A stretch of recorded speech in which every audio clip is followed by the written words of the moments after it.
What is up, everyone? Welcome back to another edition of the Ranked and Relentless. There it is. There it is. I'm Rob. I'm Austin. And this week is week 2 of a month of new music. We just did the Fit for a King, Only God record.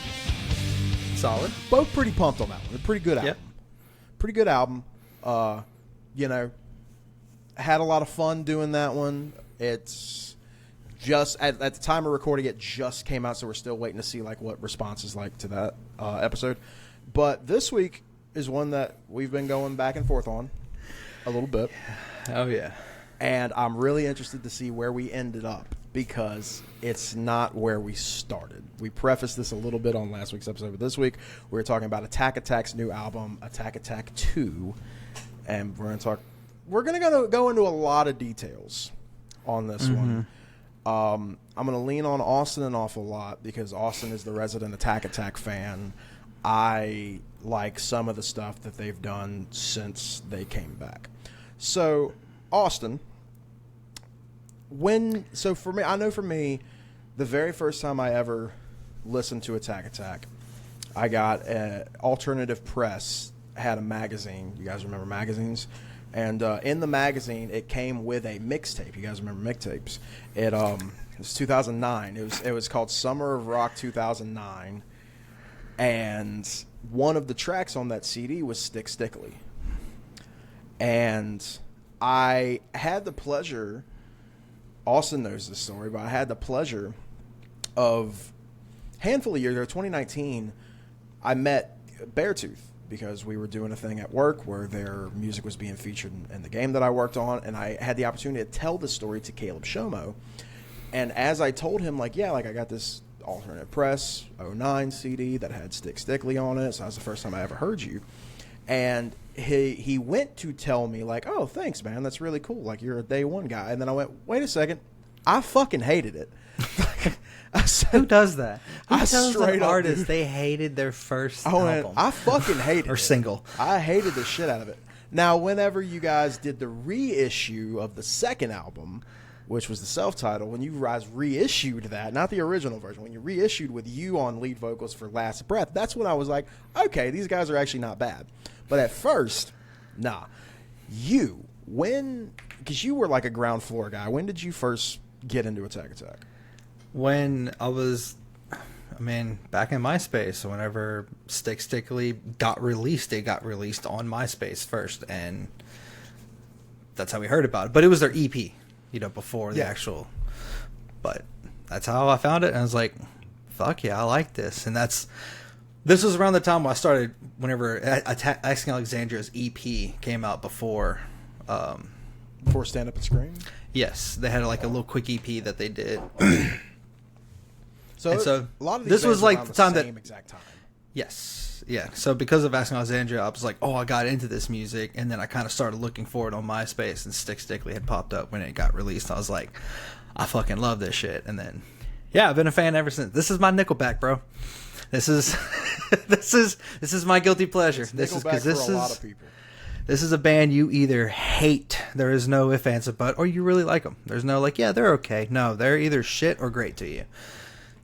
And I've stuck through all the changes, all the allegations, hey, I liked them. They were kids. They did what they wanted to do. And the allegations, for the most part, left with Austin, right? Of course. Yeah. He was he was gone. They do Someday Came Suddenly, which was their first album, came out 2008. Did he, by the time it released, was he even still in the band? Did he do any promotion with this record? Because he's not in the video, right?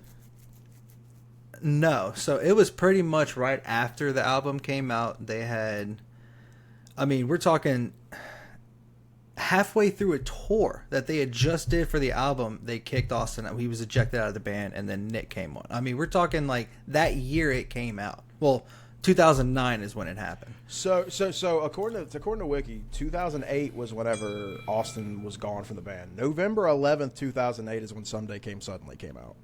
Oh, so they had finished recording. Yeah. Yeah, so I think by the time the fucking record's out, he's not even. And then they get this guy who was like a brother of a drummer from some other band. I don't know.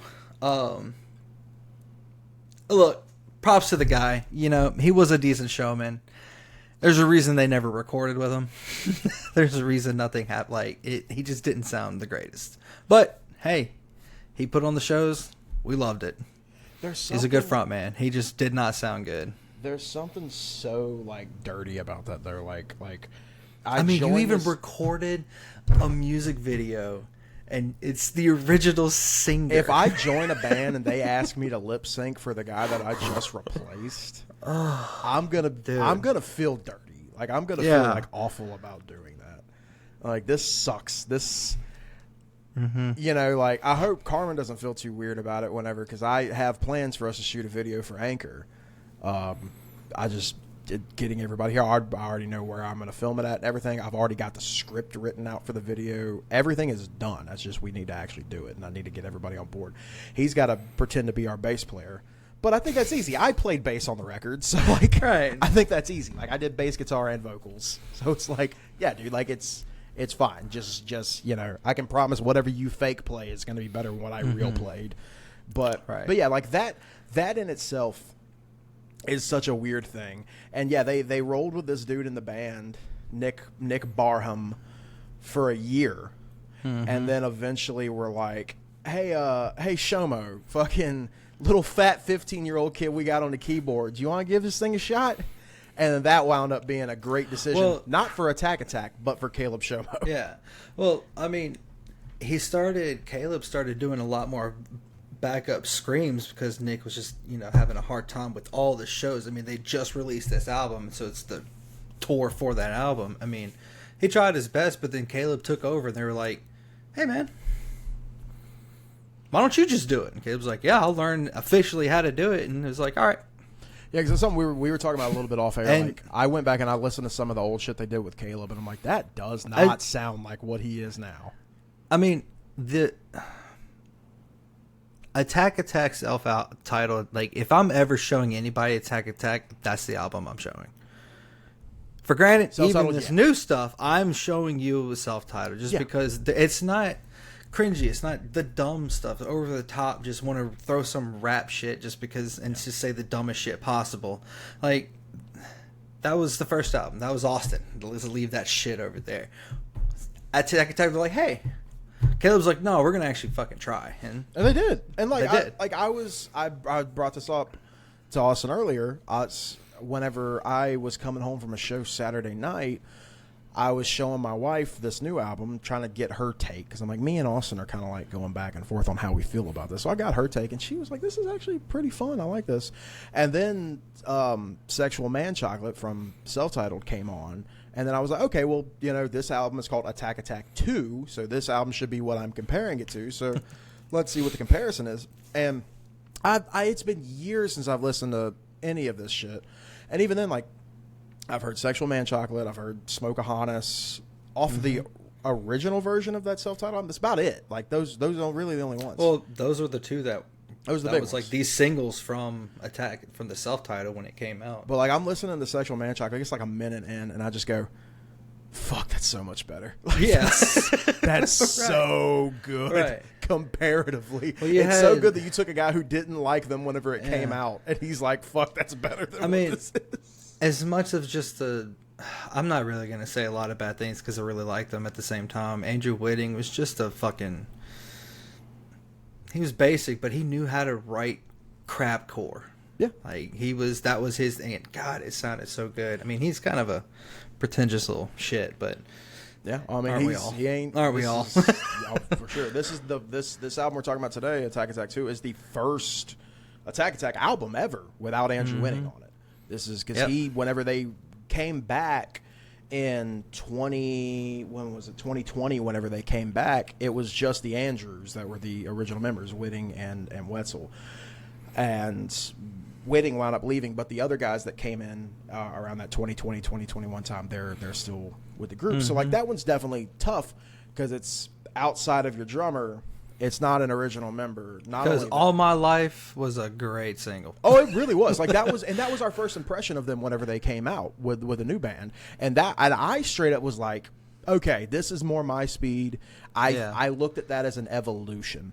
I enjoyed it. They did a couple of EPs. Like that EP was good. Like they had another track, Brachiosaurus Bombshell or something. That was decent. That was Disaster, right? That was Disaster the same came EP? after that one. That was after. No, this was not that EP.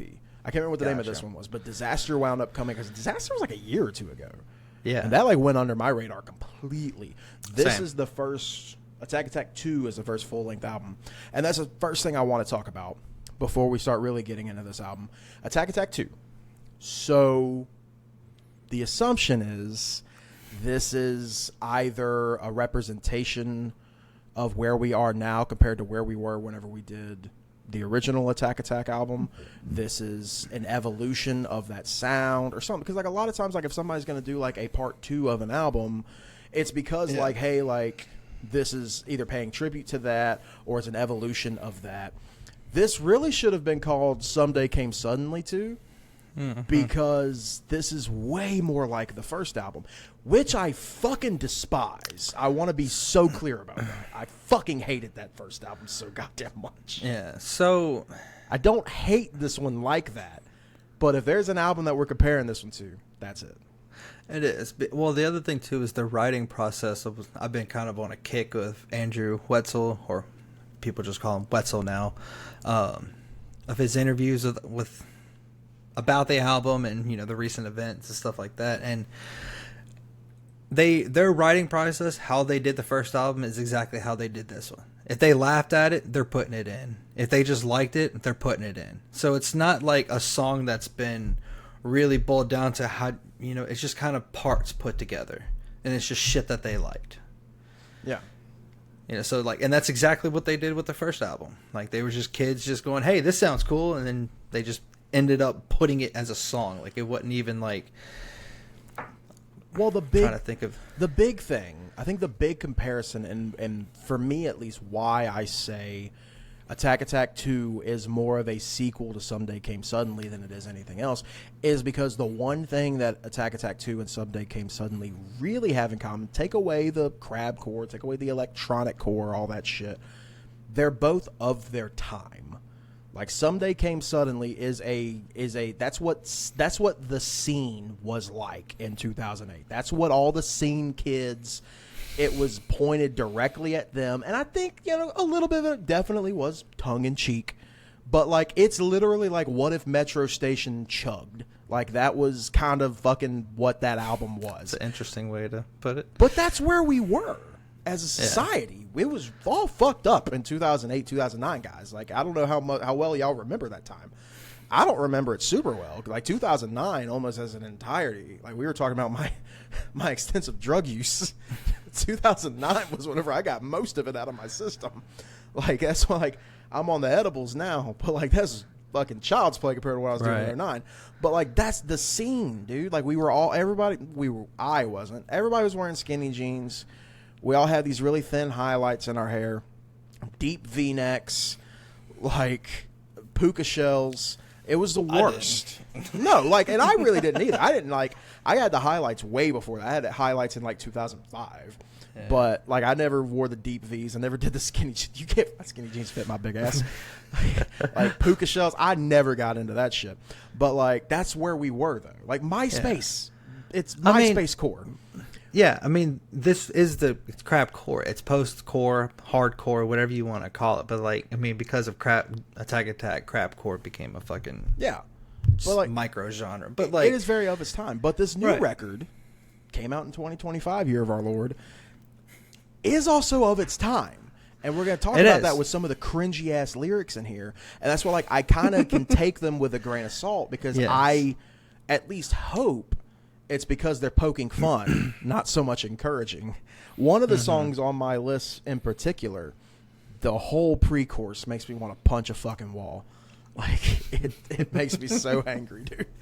But So we're going to start talking about the album. I'm going to turn it over to you here in a second because you went and did a little extra research on something that I want to hear a little bit about. I might have forgotten what you're talking about. So Attack Attack 2, the 4th studio album, which is wild, only 4 albums since 2008, but also it's such a big name in this scene. Yeah, and that's weird. They had the 3 albums. They only were around for really realistically about 3 years, 3.5 years, realistically. But they made such a massive 2000. I would say 2009 to 13 was the fall of Attack Attack. Yeah, but 13. Yeah, but in 4 years' time, they made such a massive mark with no consistency. Because you had Austin Carlisle's your lead on Someday Came Suddenly, Caleb is your lead on Attack Attack, but also had Johnny Frank. Yeah, Johnny Frank, who did cleans on both of those albums. Johnny leaves. They reissue Attack Attack with 4 new songs without Johnny, which ironic. That's whenever because as much as I love Bill Murray now, it's because Johnny went and learned how to fucking sing because he couldn't do it then. He could. He just the whole point was auto-tune. That wasn't the point. It's because he couldn't fucking sing. No, it was 100% the point. That's coming from Johnny and it's coming from Wetzel. Both interviews. They're like, it was fuck it. They thought it was fun. They thought it was funny, and then they just fucking kept doing it. He don't even sound anything like what he sounded like during that. He was such fucking dog shit during that whole time period. And I mean, you can hate him. I get it. I fucking adore Bill Murray. It has become one of my favorite groups. And I love his vocals now. But he also, like myself, and it took me a long time to find it too, talking to my drummer who's been in a bunch of bands with me, he has a range. It ain't big. He has a range. And if he stays in that pocket, he's good. But outside. Anyway. So they re-release Attack Attack with 4 new songs that just have Caleb on vocals. And then they do This Means War, right? That was the album that came after that? Yep. That's the album, the 3rd album with just Caleb. A lot more of a completely toned switch. Right. It was a phenomenal album. But 3 extremely different albums, all in the span of 4 years. There is not a fucking similarity on any of them. It's almost the classic, okay, think about Bring Me the Horizon. Listen to their first album. Listen to the second one. You're kind of getting a little bit of change, more orchestra. Then you got Sempiternal. And then you got their new stuff now. It's complete, except they've done it over 15 years when Attack Attack did it in 4. Yeah, that's... But it's also the difference. That's the way I look at it. I think the difference there is that it with Attack Attack, it was necessity because motherfuckers kept leaving. They kept having to replace people. But I think it was just kind of growing, Sure. Actually, instead of doing just shit that you just think it's fun and cool and just throwing into a song, actually writing and composing songs. And then when you got to Caleb, you're like, well, Caleb needs to leave because he's better than anything, And I'm honestly, the reason why I'm still happy about this whole Attack Attack, even though I do have a lot of complaints about this album, it's Wetzel. Wetzel was always my favorite core drummer. Does he do anything great? He's what's his name? Dave Grohl. Yeah. He doesn't do anything great, but God, he plays the right part for it. There's never a drumming part I'm like, I would. You could have done something different, or that didn't sound. It always worked, and he hits a pocket. I love using this quote with people like this, and it's not just in the music scene; it's with anybody. There's an old Bruce Lee quote. I'm paraphrasing. I don't know if this is word for word what he said, but it's I fear not the man who's practiced 10,000 kicks one time, but I do fear the man who has practiced one kick 10,000 times. Right. I like that. I have this thing that I can do. And I'm really fucking good at this thing. And that's Grohl. Grohl was not doing anything nuts on the drum kit, but he wrote so many iconic drum lines. And it all, that percussion style goes into his guitar playing, goes into his vocals as well. Wetzel kind of, the same thing. Of that time when you had people, some guys were getting drum sets with 2 and 3 kick drums because they needed that. Like got like a fucking. I think more than that, in the core scene, I think more than that, it was drum sets having 25 fucking cymbals. Yep, that was the big problem. And Wetzel was a lot more toned down. It was just like, no, I'm just gonna get by on just being a pretty fucking consistent drummer. I'd watch all of the studio updates, the recording of Stick Stickly. I went through the whole Attack Attack. You know what? I'll even say it. I think like 2 years ago I went through it again because I just wanted nostalgia of just seeing these fucking kids just be stupid but have fun in a recording studio. Like it looked fun, but it looked like, yeah, I wouldn't have hung out with Austin Carlo, that's for sure. Oh God, no. But like seeing him do the recording of Stick Stickly, that's pretty much where my drum set was based off. Yeah, you know, that's where the 3-piece, like, oh, I hate this, third middle tom. Let me just keep the top bottom. It's like, and that's why I always wanted a wooden snare ring, is because of that video. But I get it. But so this record comes out August 8th. This is the 12th at the time of recording. First full-length album in 13 years. The all-new lineup. That's another thing that I want to point out. We've talked a lot about Caleb Shomo, Austin Carlisle, Johnny Frank. All three went on to found their own new bands after the fact that all wound up being way better fits for them than Attack Attack ever was. I think this crew, like I brought up to you, Chris, the new vocalist, I feel like he is a really good Attack Attack singer, where Caleb was a way better Beartooth singer, Austin way better of Mice and Men, Johnny way better Bill Murray. Chris, I think, because like I've heard him do some of the old shit on there's not a whole lot of footage of these guys online performing live, like pro shot footage, but the little bit that I have found, like, he's not bad at all. Like Ryland, the clean singer, guitar player, does a lot of Johnny's parts, like on like Stick Stickly and shit like that. Yeah, not bad. Like it is not bad. I think they fit in with this group. So I want to ask you about this because I think you knew more about this than I did. May 2nd, 2025, it was speculated that Chris Cameron and Ryland had departed the band, with Wetzel being the only remaining member. With this announcement, Wetzel announced that a new album, Attack Attack 2, will be released August 8th. The first single, Dance, along with Chainless, will release on May 9th, revealing that Chris Cameron and Ryan had not left the band. What was there like some like backstage found footage thing or something that like went online? I never wound up watching it. No, it was like a staged thing with Wetzel. Yes, like it was. Well, so Wetzel was attempting to do his own country album, and he was, this is where the mustache came from. He was wearing a cowboy hat. He was very I didn't like Wetzel at this time, just because it was very like douchey. It was very like I'm the best type of thing, and because of that, they did like a little spoof with like "fuck you, Attack Attack, you're all fired," kind of a fun little gimmick. And yeah, no, he never fired anybody. He did the album, and then he was doing that while they were recording and getting Attack Attack 2 done. Yeah, it made sense to nobody but them. Yeah, because there was so many interviews. He's in like the buckles, the black and just the whole cowboy fucking get up. He would just like sit there and just, I do what I want. I do it the best way. And I'm like, bro, like I get it. It's a character, but man, it's not fun. I remember like scrolling through TikTok or something. I didn't watch the video, but there was like something that like was like a staged like fucking video with him. And I just read the comments. And all the comments were like, God damn it, this dude wants to be Johnny Frank so bad. Or Andrew Wetzel wishes he was in Bill Murray now so fucking bad. Like, that's all that, like, everybody was fucking... And I'm like, what is happening? And I didn't fucking listen to any of that. So, with that being said, But I have not heard the country album, so... I have no idea. I have not listened to it. One of these days, I'm going to look into it, but... With that being said, before we get into the actual album and start putting our list together and everything... You listened to a podcast you were telling me with Wetzel the other day. Tell me about like what were like some big takeaways from that, because you told me that like full disclosure, we texted on the morning that this record came out.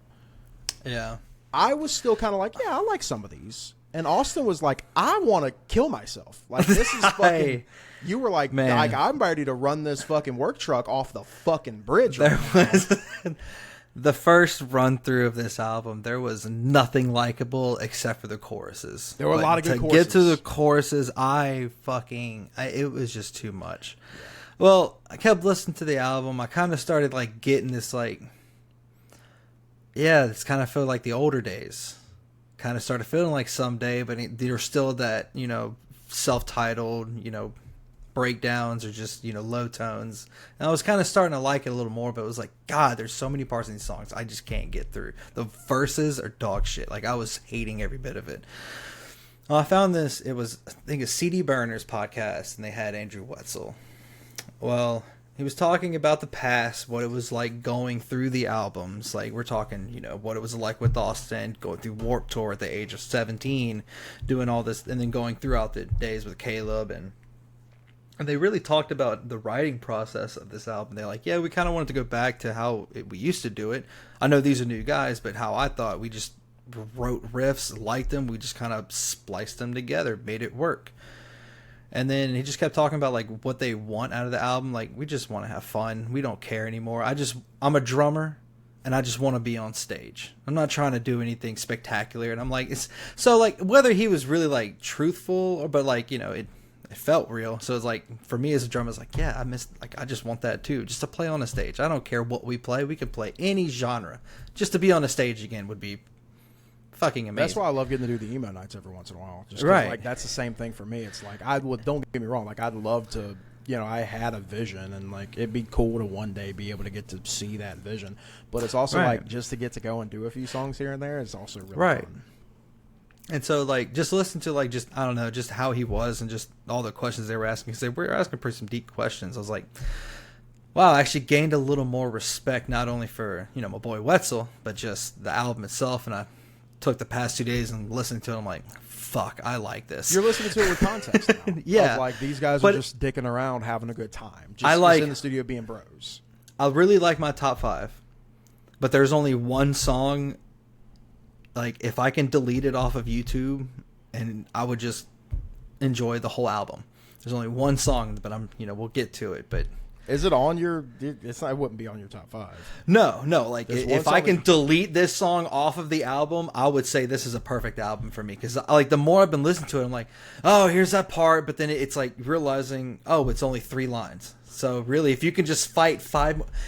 What also helped is going back to A Day to Remember's big ol' album. Okay, that's hand in hand. They really are. There's just over the top, just the dumbest lyrics. It's just, fuck it. Whatever they thought was cool, they throw it in a song. Yes. And that was a very dumb album, I remember. And there's a lot of songs on that album I like. So I kind of went back into like, all right, let me look at this point again. Let me go back to when I first listened to Attack Attack. And I kind of started like, but because I kept listening to it over and over and over, and then I'm like, fucking one-hit wonders. I'm like, fuck yeah, I like this chorus. And I'm into it. I'm like, God damn it. A lot of really good I hated this album like with a passion 2 days ago. And now I'm like, fuck yeah, this is fun. He hated it so fucking much, guy. Hold on a second. I'm gonna read some of these texts. I'm gonna read some of these texts. And then I'm gonna have one last point that I want to make, and then I'm gonna share the screen, and we're gonna go ahead and get into this. So then, I messaged him Friday at 9:30 in the morning. I'm almost done with my first run through of this Attack Attack album. A lot of very solid choruses and a lot of dumb as shit verses. This was me. So what he just said, I agree. And then he just says, I mean. And then I said, it sounds like Attack Attack to me. And then he said, nah, they wasn't this. Just in case this word offends people, I won't say it. They weren't this R-worded back then. I was heated, man. A word that was very popular back then in this scene. Yes. You talked about watching like, behind the scenes, like making of the album vlogs. Go watch any of the A Day to Remember ones, and that word gets said every second. Yeah. I said, what's funny is this is exactly how R-worded I thought they were. I said it too. I went, it looks like it took me 15 years to finally get in on the bit. That's how I feel about it. Like, which, like I talked about, like, Someday Came Suddenly was ridiculous, stupid. And I'm like, this is also ridiculous and pretty stupid, but I feel like I get the joke now. I didn't get it then. Because, I mean, look, 18, 19 years old, like, my palate was completely different than it is right now. Because, like, my comfort food was, like, butt rock exclusively. Yeah. Like, I hadn't even, at that point, like, I stopped listening to rap music in, like, 2005 or something like that. G-Unit was, like, the last thing I got into as a rap fan. So, like, my palate was fucked at this time. And yeah, so we just kind of went back and forth where I'm just like, hey, it's not all that bad. And he was like, no, this is a piece of shit. But now I think we've come into where I was here, he was here. And now I think we're both here. We've met in the middle. Yeah. So I'm going to make one last point before I pull up this list because we're a half an hour in. We talked about a lot. Make one last point. Every person in this band looks like somebody I work with in wrestling. I'm not going to pull up any reference photos. So anybody that's watching right now, because I imagine people I've worked with in wrestling are watching this podcast because you were the first people I ever told about this. The lead singer, Chris, looks like Ethan Case. The guitar player, Ryland, looks like Chris Crunk, specifically Spring Street, old school AWE Chris Crunk. The bass player, Cameron, I think, he looks like Love Doug. I've worked with like twice, but enough times to remember that that's exactly what he fucking looked like. And Wetzel looks like if Marcus Dillon kept the shitty stash he had for a while and lost all the baby weight. Like that's those four guys. I'm gonna go ahead and share. Been waiting this. for that one. Yeah, dude, that's been on my mind for a minute. So I'm gonna share this. First of all, what song did you say if you could delete off of this record, it would be a perfect album? Big Booty Britches. That was kind of ridiculous. Why is Willy Wonka? Why are the fucking that intro? I don't care how good the rest of that song is. Song? Yes. So I'll tell you right now. I showed that one to Suzanne in the car coming back from TWE the other night, and she was like, "I kind of like this," and I said, "You know what's fucked is I don't necessarily hate it." I was like, it was honestly close to being in contention. There was 3 songs I went back and forth with for my number 5. This was one of them. I said if it wasn't for this stupid fucking Yippee-Ki-Yay part, it actually might have made it. I agree. The other song that I didn't pick for my number 5, and I'll talk about it later if you don't pick it on yours, because I don't want to say anything right now if it is on yours. Okay. The reason I didn't pick it, because it was very, very close with this one, is just that, like, it's so repetitive. And it's just the same shit over and over again. Like, it's just, it's good. It's solid. I think it would be a great live song for sure. I feel like the song you're talking about is about to be my number 5. So, like, this song, I feel like tail end of the album. Towards the end, at least? I think so. So this song in particular, if it's not in their live set, they're fucking up. No, not tail end. Okay, then. No, that's not one. All right, so I think you're going first, right? Yes. Okay. I am blue. You are silver. I guess Let's that go. is. What have you got for your number 5? Man, Live, Love, and Die. Live, Love, and Die. Yeah.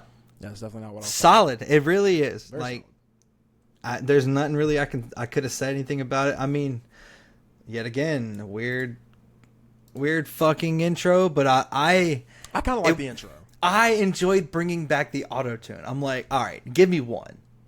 You know, I got to have some auto-tune, and it fucking worked. I do think it feels like it fits in pretty good with this one. Yes. It feels because like this one with kind that of, it's intro, just it like a fits rock song that he just throws in a screams die at the end and then just goes into some weird techno shit. It's really fun. Like, yeah. Yeah. Live, Love, and Die is really fun. And I do want to preface that there really, in my top 5, there really is no 1, 2, 3, 4, 5. They're just all the 5 I kept going back to and I enjoy listening to. Like, I really don't have a specific order for these. Sure, I get for me. It just, for me, like 1, 2, and 3, I feel very strongly about. The rest of it is all kind of just 1. Yeah, 1, that's about it. The other 4, I like them. They're even walking away from the dumb shit. I do like them. My number 5 is Sacrifice. Sacrifice. Yeah. Talk about good courses. Yeah. That course feels good, dude. I think genuinely, just from how how it's composed, how it's sang, the lyrics. I think it's one of the better courses on an album full of really good courses. I don't know why you think that. That is the most first album, nothing more song that we could ever fucking get. All right, so when you say first album, you mean self-titled? Self-titled, because they had 2 or 3 albums before they got big. Oh, I only know self-titled. Okay, so self-titled, like that song to me that chorus could fit in that album, no problem. Even to the point of like, I would say Chris is such a good singer that he is so good at copying every style. There's so many different screams. There's so many different. We're going to talk about who the fuck he copies here in a little bit, because my number 2, he's 100% trying to be somebody else, and you cannot convince me otherwise. Good vocalist though. Yeah, like I said, like very versatile, but just that's the thing. He's very, very well rounded. I think he's good enough to be able to do the old stuff competently. Doing, because Caleb's screams and Austin screams are very different. Mm-hmm. So he's good enough to be able to do those songs competently, but also good enough to stand on his own as a solid performer and vocalist. I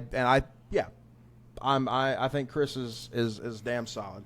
Yeah. So then my number 4 is actually where is it? It's Live, Love, and Die. Dude, solid, bro. I really like the intro, actually. Yeah. I really like the intro. It's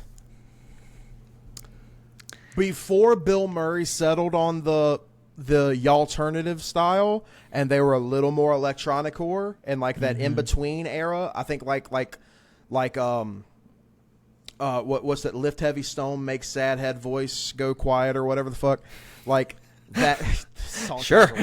Like 2020, 2021 era Bill Murray. Yeah. It kind of like that verse and that intro fits in kind of with like Corn-Fed Yetis, like that kind of shit. Like, and then the chorus is just a solid fucking rock chorus. Right. This song is just fucking solid. I think that about both Live, Love, and Die and Sacrifice.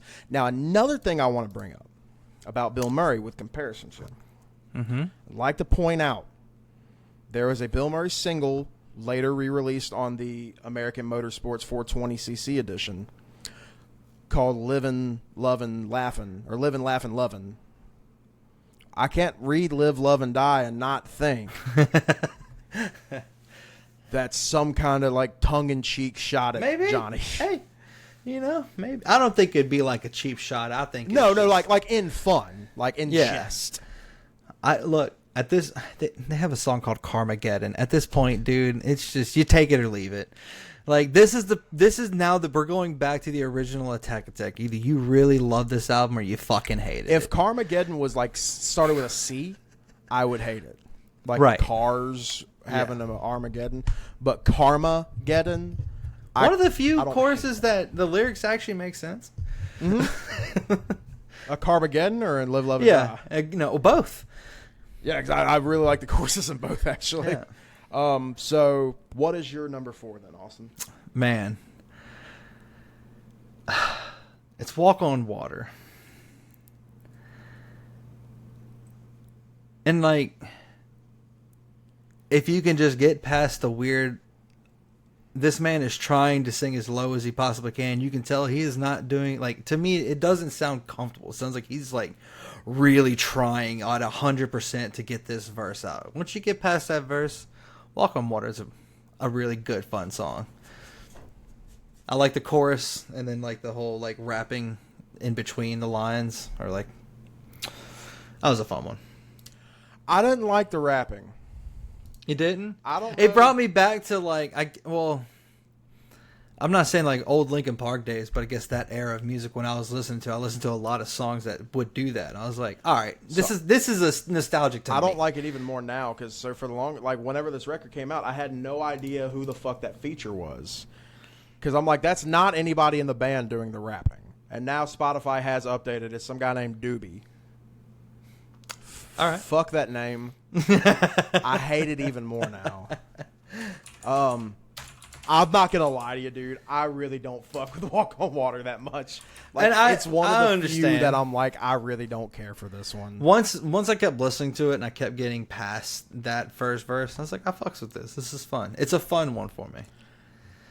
I'm gonna be honest. I don't want to talk about it much more. What's your number 3? That's fine. I fucking hate Walk on Water. Dance. Dance. So Dance is one that, full disclosure, is not on my 5, but I came around to it. Got my boy Will Ramos in it, It's man. got Will Ramos. So, and the thing, And it worked. it works, but like he's Lorna Shore, right? Yes. I'm not a big Lorna Shore guy. Yeah, understand. Those screams are like him, and like I know you're big into Knock Loose too. That's another screamer who, like, when I hear that voice, I'm like, I don't think I want to listen to a whole album of that. Here's the thing. You brought him up. Listen to the first verse of Dance, and then go listen to a Knock Loose song. That's a good point.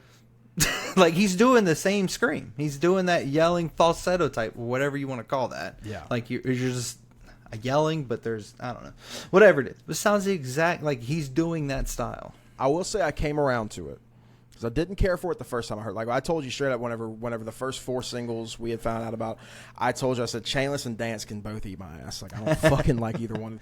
Chainless, I still do not like. It is up there with Walk on Water, and like I just don't care for you. Right. They're really the two that I think I really just don't care for. There's another one that, like, there's a thing about it I don't care for, but those 2 songs I really don't care for. Dance I came around to. Like it is, it's fun, it's upbeat.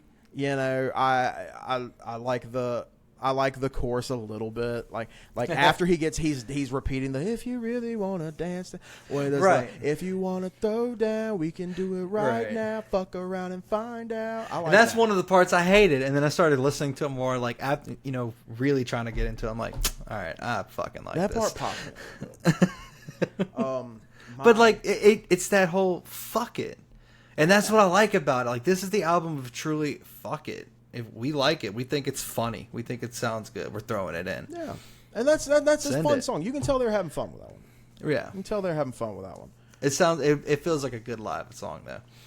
So my number 3 is the opening track, One Hit Wonder. Yep. I'm so torn on this one. Because like, and it's weird that I put it as high as I did too, because like I like the verses a lot. I like especially the rack 'em and tag 'em and bag 'em and stack 'em like dominoes, like just the way he does it. Yeah. But he also does something to that verse that I will talk about more whenever I get to my number 2. But I like how it's laid out, and I like how the chorus is sang. Yeah. I don't like...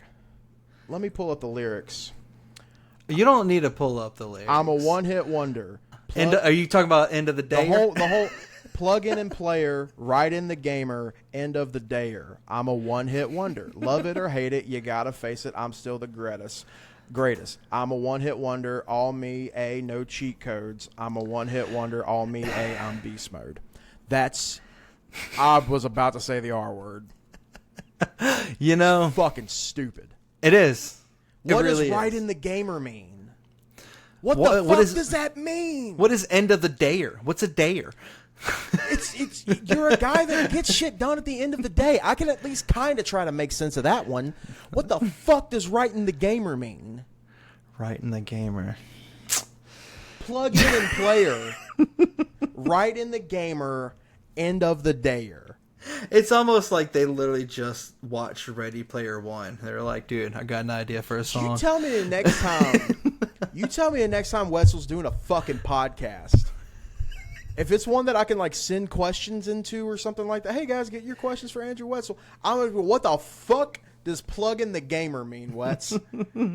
That's what I need to know. I don't give a fuck about anything else. I just want to know who was the main lyricist for this album. Like, who took reins? Asshole.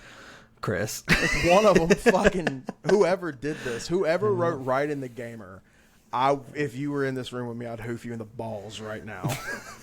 Because you don't deserve to walk through this life without feeling that pain at least once. Like, that's ridiculous. Right in the gamer. That being said, it's such an infectious song. Yes. It's Yes. It's very much like it's the pop song of the album. That and Dance, I think you can really say. It's the pop song of the album, but like it's just like it's so I like unlike every other song on the album where I really love the chorus and the verses are kind of fucking dumb. I like the verses way more on One Hit Wonder. But the chorus, while the lyrics are utterly fucking idiotic, but I like the chorus. It flows so well.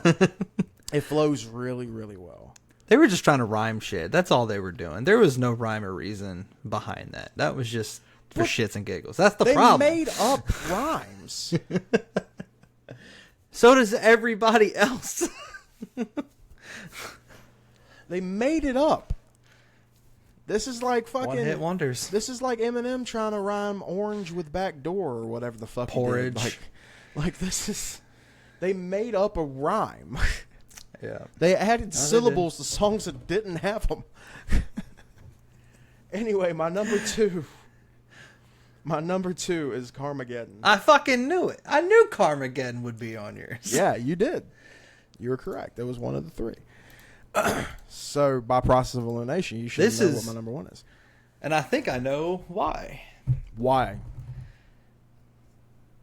You like Spit Not Chewed, right? You like that album, right? Yeah. All right, there you go. So the flow of lyrics is what I'm getting at. Not especially the, music, the chorus, course, yes. Yes. You're correct. It very much is. It has the goofy ass, no cap, Riz Lord, sound sus, whatever the fuck he says. And once again, like, tongue in cheek of its time.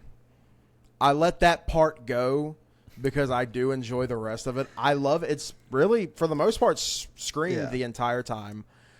I like how heavy the chorus is. Mm-hmm. I love the way he does the deeps on Carmageddon.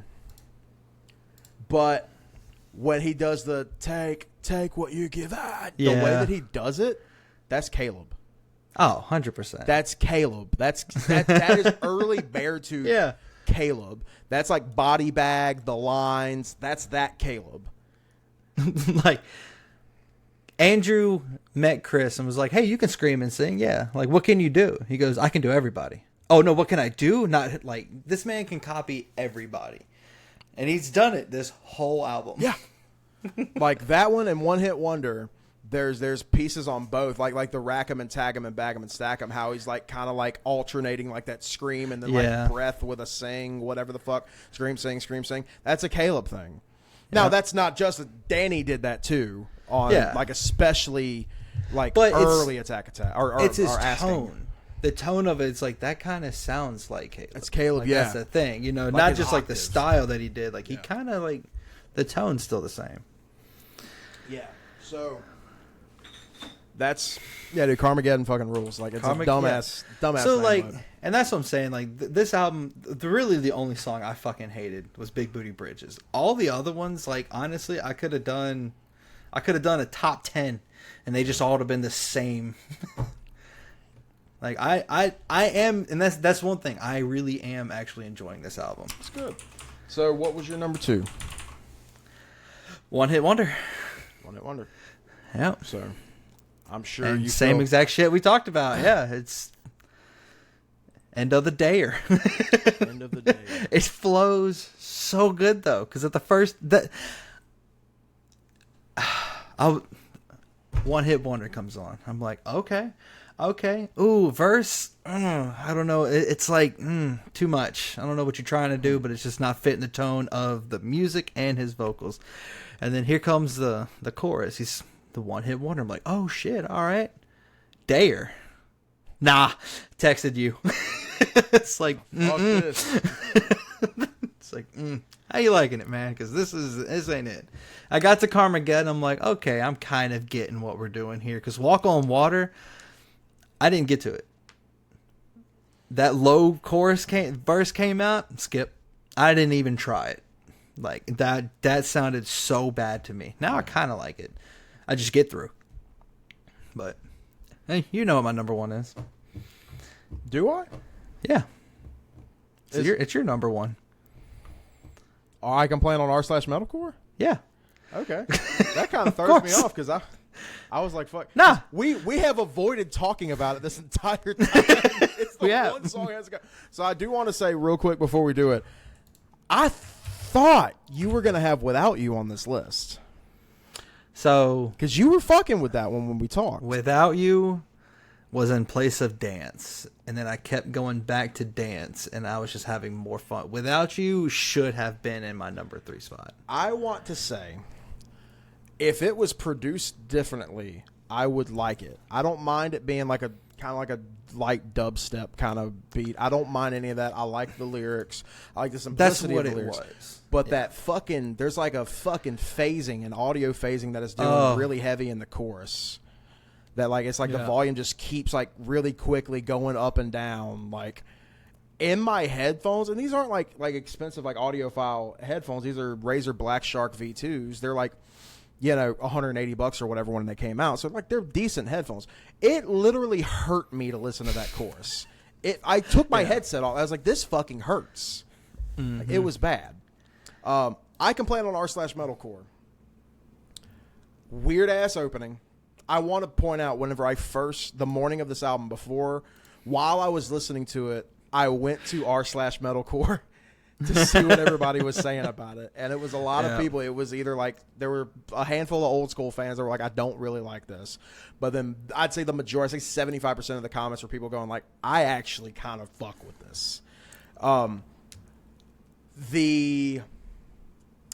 The chorus, before I get to the chorus, there's one part of the song that irritates me a little bit. After the second chorus, he says, I guess you want the old sound. Here's your fucking breakdown. Yeah. Now, I love that in theory. And this is the first song off this album I heard as a single. So at the time when I first heard that goes hard. Because me and you've talked about that. We love Caramel from Sleep Token. We love Seeing Red from Architects. We love shitting on Toxic fans. Mm-hmm. There's Attack might have. We forgot how toxic their piece of shit fucking fans are. Like they're like called out the subreddit in a fucking song. There's so many breakdowns on this album. Yeah. So to say, I guess you want the old sound, here's your fucking breakdown. At that point, I've already heard 3 breakdowns before I even got to this one. One Hit Wonder, Dance, Chainless, Walk on Water, Carmageddon. Yeah, 5. Yeah. Live, Love, and Die, I guess, really didn't have one. The rest of them did. So 5 breakdowns by the time I got to this one. Right. You're not really... That doesn't... If this would have been at the beginning of the album, I would have let it go. But... The one true irritation on this song for me is right after that part, you got the breakdown, and then it kind of changes, and he does that really long scream. Yeah. And then there's that weird dubstep. Make that motherfucker go boom, boom, boom. Yeah, that gotta go. That fucking sucks. I don't know. That pops me. That pops me a little. That's kind of funny. Hey, now it does, but that was... boom, boom, boom. Because you showed me that song, I'm like, okay, I like it. Yeah, this is fun. What the fuck was that? And now it's like, it fits. It works. That's how I feel about every song. It fits and it works. Like, but we talked about an album full of good choruses. The best chorus is this one. I think Live, Love, and Die is really a great fucking chorus. Sacrifice is a really good chorus. This is the best chorus on this fucking album. Yes, it is. I want to paint your walls with my insides. When you taste my blood, you can't deny that you belong to me. Mm-hmm. I am your appetite.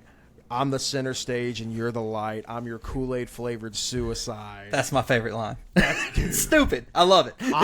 Dude, that's great. Yeah. That's a great fucking line. And it's just, that chorus, it's so infectious. I love it. It's great. All right. Almost an hour in. Let's put this 5 together. Yep. So you could take Walk on Water completely out. Yeah. Okay. Oh, trust me, buddy, I was. So we know for a fact I Complain is number 1 for sure. Yep. Looks like One Hit Wonder is going to be 2. Of course. Live, Love, and Die is going to go up to 3 because we had that. So now it's time to decide 4 and 5. You know what? Carmageddon. Carmageddon's 4? Carmageddon 4. Okay. It's solid, man. Like, it's...